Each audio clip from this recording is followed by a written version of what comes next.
Minutes past 8. Now, it's nearly 10 years since the Hollywood actor Angelina Jolie had a double mastectomy because she carried the BRCA1 gene, which gave her an 87% chance of developing breast cancer. But there is another faulty gene which has a similar effect. It's called PALB2, and far fewer women know about it. Well, a couple who do are sisters Donna and Jade Power. They learned about PALB2 the hard way when Donna was diagnosed with cancer. Philippa Roxby has their story. When Angelina Jolie spoke about her decision to have preventative surgery, she said she wanted to encourage every woman to think about their own risk of breast cancer. And the Power sisters are the same. In September 2020, Donna was diagnosed with breast cancer, aged just 39. I last chemo today. After enduring surgery, chemo and radiotherapy, she requested genetic testing. And this was when she learnt she carried a mutation of the much lesser known PALB2 gene. Her two sisters were also tested. Older sister Claire was found to be clear, but at just 27 years old, Jade was told she too was carrying the PALB2 mutation. Along with their family history, this put her at a 71% risk of developing breast cancer. You're all right, sweetheart. In August, she opted for preventative surgery, a double mastectomy, cutting her risk to less than 5%. Now, as she watches her little boy grow up, she's much less worried about cancer, a privilege, the Power sisters say, that they want other women to share. A little bit of a short time. Well, Donna and Jade join us now, along with Professor Mark Tischkowitz, who's a medical geneticist from the University of Cambridge. Fantastic to have you all in the studio. Good morning. How are you, Donna? Yes, I'm very good, and feel very lucky to be here on the red sofa. Yeah, I'm very good, thank you. Are you still going through treatment now, then? I'm not going through what they'd call adjacent therapy. I'm going through hormone blocking therapy. So I'm essentially in a chemical menopause, which is great. How is that for you? What kind of symptoms are you experiencing? Well, actually, I used to work in menopause, and I used to sort of train people on that. And now I'm experiencing those myself. So it's weight gain, hot flushes, but I'm trying to mitigate that with exercise and just trying to look after myself the best way I can. So, Donna, just take us back through the story a little bit. So you discovered that you had this gene, and that must have been a real concern. And immediately, I'm sure, you started thinking about your family. And because the likelihood and the chances that it might be somewhere else in the family. Yes, absolutely. And I actually requested genetic testing because in younger women that develop breast cancer, it can be more correlated with having a gene mutation. So I did request it. So when I got the call to say I had PALB2, I hadn't heard of it. I've worked in healthcare. I was just on Google, and it was shocking to know that no one really knew anything about it. So then you share the information with your sister? Yes. Absolutely. I did the test, and 2 months later I found out that I also carried the gene. I've taken a slightly different approach. I've had preventative surgery 10 weeks ago now with an amazing surgeon called Dr. Hisham Hamid, and I'm really happy actually with my results and less anxiety. Well, I would say the very obvious thing, I'll say on behalf of everyone watching you now, it's very brave and very honest of you to sit here and tell your story. But there's a reason, isn't there? Because you want to spread the information. Because you said yourself, you hadn't even heard of it before. No. Yeah, we want to raise awareness. Yeah. We want anyone that has any questions about their family history to delve into that, be your own advocate.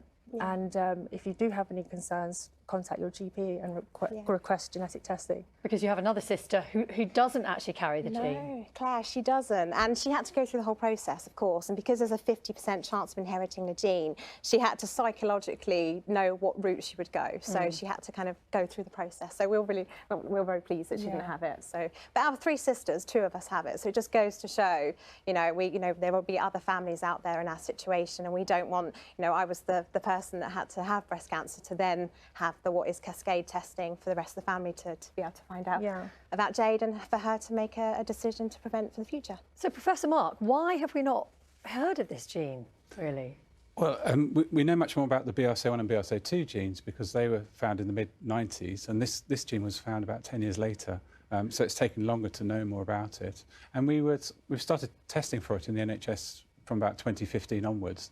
And now that it's part of mainstream testing in the NHS, we are meeting many more women and men who carry alterations in the gene. So it's becoming more common. How do people get tested?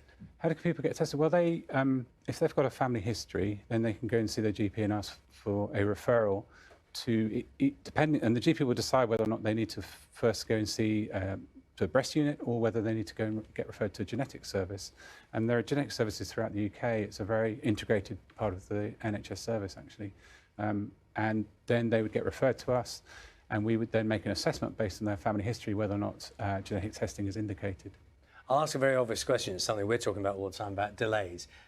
Is that service being delayed amongst other things, that are being affected by all sorts of the problems at the moment in the NHS? I think probably a bit less so, because a lot of it is outpatient based.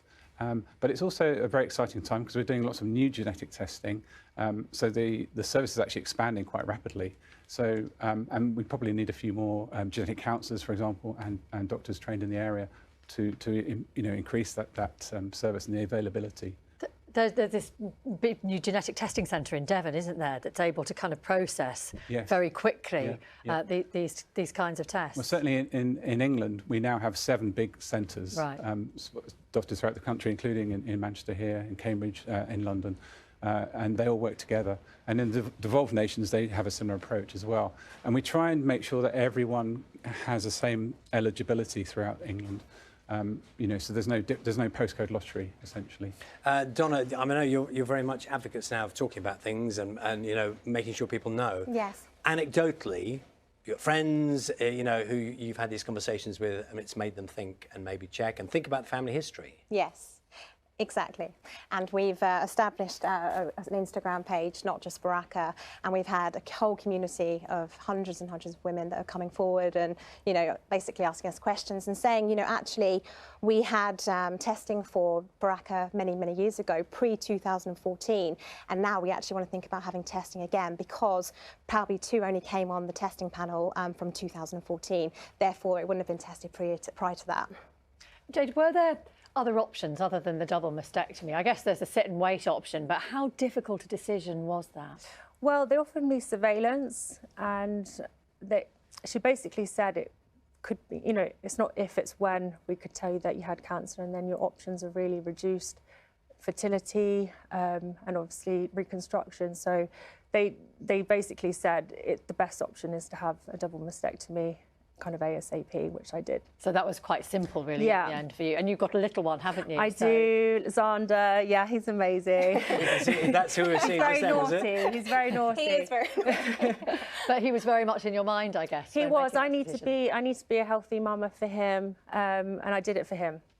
Yeah. So. And how does it work going forward now? How does it affect your life going forward?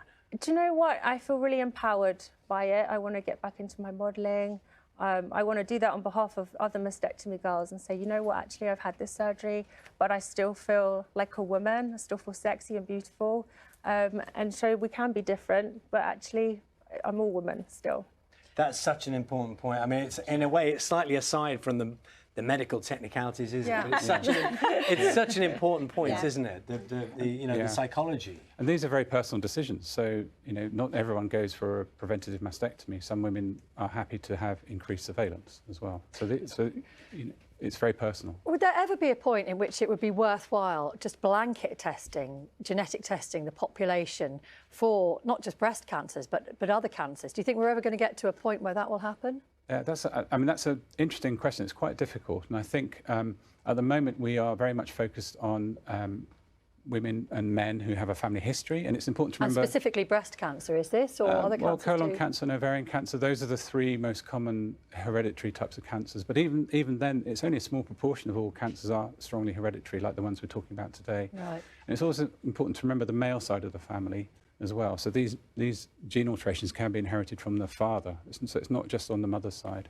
But so coming back to population testing, I think we're still quite some way off that, because we know that the gene alterations act quite strongly when they're in a family, when there's a cluster of breast cancers, for example. But if you start testing people in the population and they don't have any breast cancer in their family, then their risk may not be as high as we see in those in those women where there is a family history. So I think it needs a bit more work yet.